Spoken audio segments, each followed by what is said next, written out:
हरादी विधी विष्णु हे गुणरासी तया चिंतिता तत्वता पुण्यरासी परी अंतरी चाळकू वात सत्ता भजे रे मना रामदूता समर्था पहात्वात चक्री रविचंद्र तारा महाशेषवाराह कूर्मासी थारा परियंतरी चाळकू वात सत्ता भजे रे मना रामदूता समर्था यती ते किती संत साधू कृपाळू मनस्वी तपस्वी बहुभक्त पाळू परी अंतरी चाळकू वात सत्ता भजे रे मना रामदूता समर्था पहा स्थावरी जंगमी सर्व करता किती शक्तिभूतावळी भूत धरता परी अंतरी चाळकू वात सत्ता भजे रे मना रामदूता समर्था समर्थे समर्था तुला नीरविले तुझे नाम कल्याणसे मीरविले तुझे नामधारी तुझी सर्व सत्ता भजे रे मना रामदूता समर्था महारुद्र हनुमान की जय जय जय रघुवीर समर्थ श्रीराम. सध्या भारताचीच नव्हे तर जगाचीच अवस्था अशी विचित्र झालेली आहे की माणसामध्ये न स्थैर्य आहे न धैर्य आहे. या सगळ्या गोष्टींचा अभाव पाहायला मिळतो. हनुमंतरायांची कथा का ऐकायची? शास्त्रांचा नियम आहे तत् श्रवणम तत् कथनम तत् चिंतनम. भगवंताबद्दल ऐकावं, भगवंताबद्दल बोलावं आणि भगवंताचं चिंतन करावं. तुम्ही ज्याचं चिंतन कराल, जे ऐकाल तसेच तुम्ही बनता, हा आपला वैदिक सिद्धांत आहे. म्हणून कथा आदरे राघवाची करावी. मुळात तर मौनच बसावं असं समर्थ म्हणतात, पण माणसाला काही मौन बसणं शक्य नाही. हनुमंतांची काहीतरी कृपा माझ्यावर व्हावी आणि हनुमंतांचा एखादा तरी सद्गुण माझ्या जीवनामध्ये उतरावा, म्हणून हे मारुतीराया मी तुझी कथा ऐकण्यासाठी येणार आहे. कारण हनुमान परमप्रतापी आहेत, मारुत तुल्य वेग आहेत, जितेंद्रिय आहेत, महाबुद्धिमान आहेत, वानरांचे प्रमुख आहेत, ते रामदूत आहेत, धीरवीर भक्त शिरोमणी, मुख्य म्हणजे हाडाचा कार्यकर्ता. हनुमान दास्य भक्तीचे आचार्य कोण सांगितलं?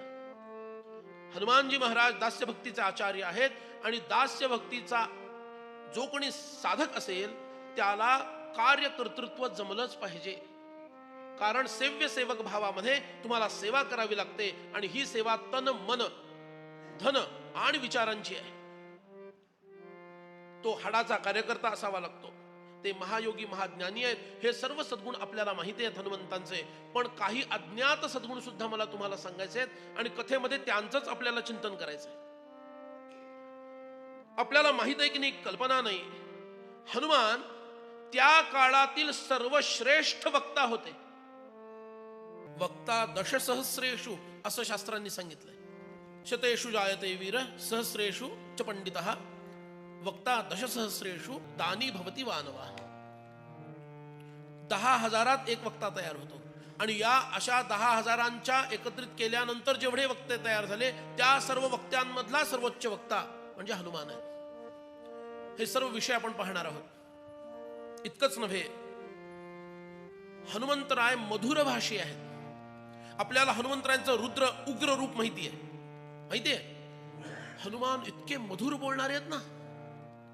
दोन्हीही गुण आहेत त्यांच्या. दोन्ही गुण.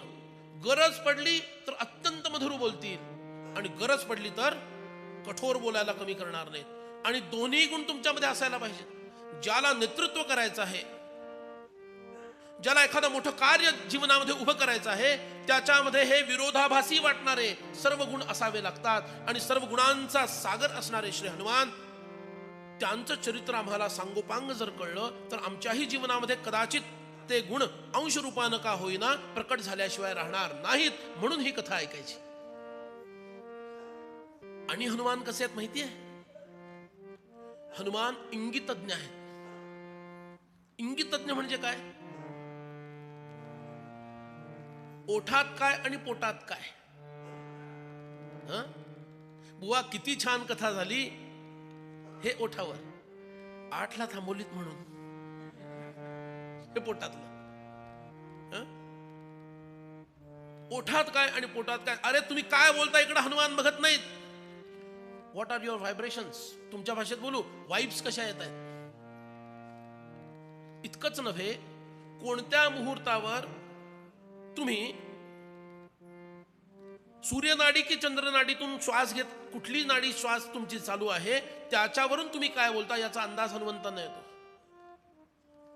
वायुतत्व आहे, सर्वत्र विद्यमान आहेत. कोणती नाडी चालू आहे तेव्हा याची मनोदशा काय असेल, हा खरं बोलतोय किती टक्के खरं बोलतोय. म्हणून हनुमंतराय कसे आहेत? इंगितज्ञ आहेत. त्यांना ओठात काय आणि पोटात काय सर्व कळतं. राजकारण्यांसाठी अत्यंत महत्वाचा असणारा हा गुण आहे. हे हनुमंतांचं लक्षण. हनुमान दूरदर्शी आहेत. हनुमान हे मोठे योद्धा आहेत. हनुमान त्याचबरोबर रामरायांचं वाहन सुद्धा आहेत. युद्धामध्ये रथ म्हणून सुद्धा हनुमान उपलब्ध आहेत. आणि हनुमान हे रामरायांचं विमान सुद्धा आहे. अरे एकट्याकडं काय काय गुण असावेत. म्हणून सध्याच्या काळात जे म्हटलं जातं ना, मल्टीटास्किंग, ऐकलाय शब्द?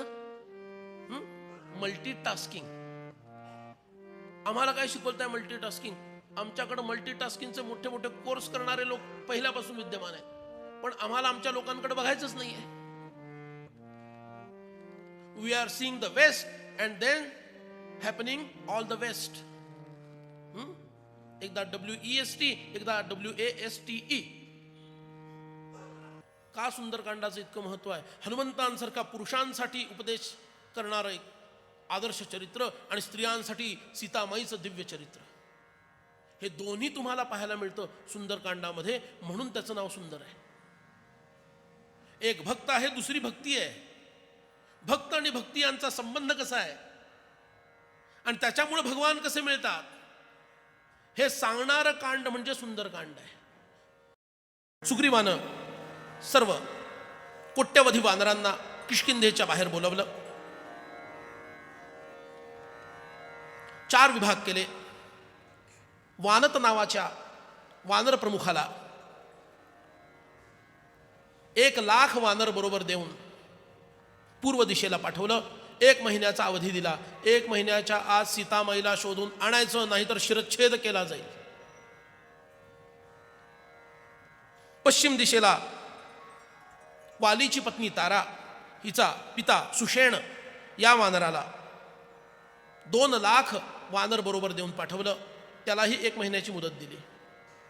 उत्तर दिशेला शतबली नावाच्या वानर श्रेष्ठाला पाठवलं. दक्षिण दिशेमध्ये विशेष असा स्क्वॉड, स्पेशल स्क्वॉड, त्याचा प्रमुख युवराज अंगद आहे. त्यामध्ये अत्यंत वयोवृद्ध, ज्ञानवृद्ध, तपोवृद्ध असणारे ब्रह्मदेवांचे सुपुत्र असलेले जांबवान आहेत. त्याबरोबर नील सुहोत्र शरारी शरगुल्म गज गवाक्ष गवय सुषेण वृषभ मैंद द्विविध यशपती गंधमादन उल्कामुख अनंग इतके सगळे वानर दिले त्याच्याबरोबर. आणि एक विशेष वानर म्हणजे हनुमानजी महाराज यांना सुद्धा त्यांच्याबरोबर पाठवायचं ठरलं. आणि हे पाठवताना सुग्रीवानी एक स्पेशल मीटिंग बोलवली. स्पेशल मीटिंग बघा, एक महत्वाची मीटिंग होते. ती मीटिंग झाली की त्यानंतर तो जो बॉस असतो तो आपल्या केबिनमध्ये जातो आणि केबिनमध्ये गेल्यानंतर फोन करतो आणि अमुक अमुक तू जरा आत ये असं म्हणतो ना. आणि त्याच्याबरोबर काहीतरी चर्चा. बाकीचे म्हणतात राव ह्यालाच नेहमी स्पेशल मीटिंगला बोलवतात. आता तो त्याच्या विश्वासातला आहे. आतल्या केबिनमध्ये सुग्रीव जातो. त्या आतल्या केबिनमध्ये राम आणि लक्ष्मण पहिल्यापासून आहेत आणि फोनवर बोलवतो, हनुमान जरा आत ये रे बळा, तर आतमध्ये हनुमानजी आत जातात. सगळे वानर म्हणतात बघा, परत त्यालाच आत बोलवलं. आणि श्री राम आणि लक्ष्मणांच्या समक्ष सुग्रीव जे हनुमंतांबद्दल बोलतो त्याच्यावरून हनुमान काय असण्याची शक्यता आहे याचा थोडा अंदाज आपल्याला येतो. सुग्रीव म्हणतोय, न भूमौ नांतरिक्षे वा नांबरे नामरालये नाप्सुवागते संगंते पश्यामि हरिपुंगव सासुरास गंधर्वासनाग नरदेवताः विदिता सर्व लोकास्ते ससागर धराधरा. वाल्मिकींच्या भाषेचं सगळ्यात मोठं वैशिष्ट्य म्हणजे अत्यंत सरळ संस्कृत, easiest to know and understand. अत्यंत सरळ संस्कृत आहे वाल्मिकींचं, म्हणून त्यांना कविश्रेष्ठ म्हटलं जातं. फार सोपी भाषा आहे पण तेवढीच उच्च आहे. हनुमान, अरे तुला जगामधलं काही माहीत नाही असं स्थानच नाही आहे. सर्व काही तुला विदित आहे, सर्व लोक तुला माहिती आहेत. तुझी गती साक्षात वायूसारखी आहे. भगवान विष्णूंच्या वाहन असणाऱ्या गरुडाच्या वेगाचा तुझा वेग आहे.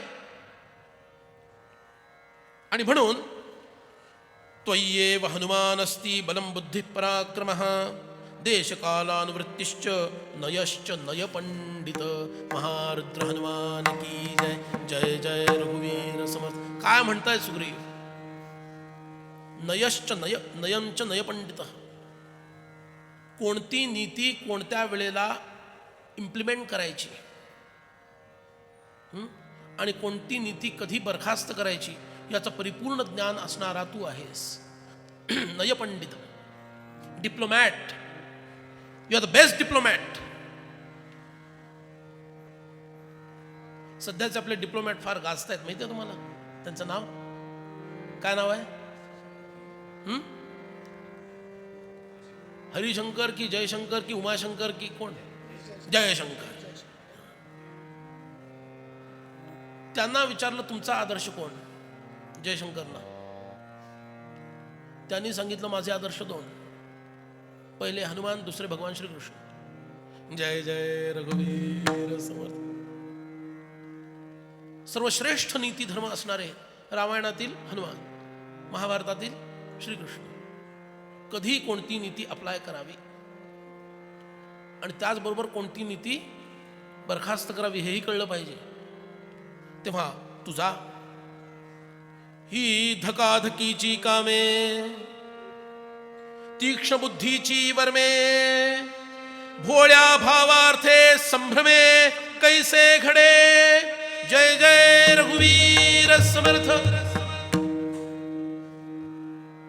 भोळा भाव सिद्धीचा हा उद्धाराचा उपाव. समर्थांचं सांगणं आहे, भक्तानं भोळं असावं हा भ्रम पाळणं मूर्खपणाचं आहे. मग हनुमंत भोळे होते असं म्हणायची वेळी होते काय? येता येता लंका जाळून आले ते भोळे आहेत की काय? समर्थांचा आदर्श हनुमान आहेत. भोळ्या भक्ताचा अव्हेर करू नका समर्थांनी सांगितलं, पण शेवटपर्यंत त्याला भोळच ठेवू नका. धूर्त वैष्णव गायका याचा अर्थ काय सांगा मला? याचा अर्थ काय? ज्या वेळेला धूर्त होणं गरजेचं आहे त्या वेळेला भगवंताच्या भक्ताला धूर्त होता आलं पाहिजे आणि त्या धूर्त होण्यामुळे त्याची भक्ती सटवली नाही पाहिजे. आणि ज्या वेळेला भक्ती हवी आहे त्या वेळेला तर ती हवीच आहे. आम्ही भक्तीचा अर्थच विसरून गेलो खरा काय तो. म्हणून समर्थांनी असे श्रेष्ठ महंत निर्माण केले ज्यांना गरज पडली तर दांडपट्टा पण चालवता येत असे आणि इतर वेळेला मात्र ते भक्ती ज्ञान वैराग्य याबद्दल आचरण करून लोकांना उपदेश करत असत. हनुमान हे आपल्या आदर्श आहेत, सर्वांचे आदर्श आहेत. कोणताही संप्रदाय असो भक्तांचा आदर्श श्री हनुमान आहे. जय श्री राम.